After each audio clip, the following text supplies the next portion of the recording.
Hello friends, তো আজ বানাবো একটু ড্রাই চিলি চিকেন।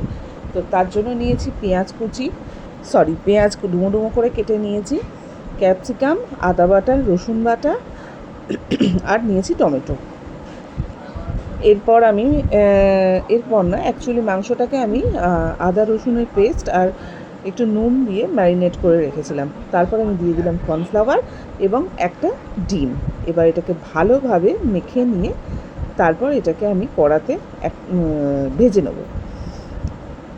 খুব ভালোভাবে এটাকে মেখে নিচ্ছি, নেওয়ার পর দেখতে পাচ্ছ কড়াইটা ভেজে নিচ্ছি। চিকেনগুলো ভাজা হয়ে যাওয়ার পর আমি পেঁয়াজটা ভেজে নিচ্ছি, আর তার আগে আমি ক্যাপসিকামটা ভেজে তুলে রেখেছিলাম চিকেনের সাথেই, দেখতেই পাচ্ছ।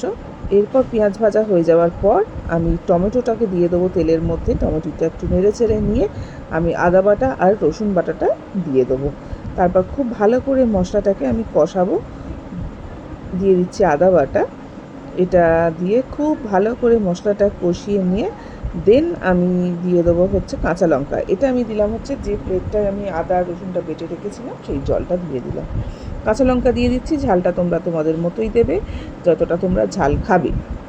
এরপর দেখছো আমি চিকেনগুলো সব দিয়ে দিয়েছি যা ভেজে রেখেছিলাম, পরিমাণ মতো নুন দিলাম, দিয়ে এরপর আমি দিয়ে দেবো ওটা ভালো করে একটু নেড়ে নেবো, নিয়ে তারপর আমি দেবো হচ্ছে টমেটো সস আর সোয়া সস। এই দিয়ে দিলাম টমেটো সস আর এরপর দিলাম সোয়া সস। তো আমি তো এইভাবেই চিকেনটা বানাই, মানে ড্রাই চিলি চিকেনটা। তোমরা কেমন বানাও জানিও, আর ভিডিওটা কেমন লাগলো আমাকে জানিও।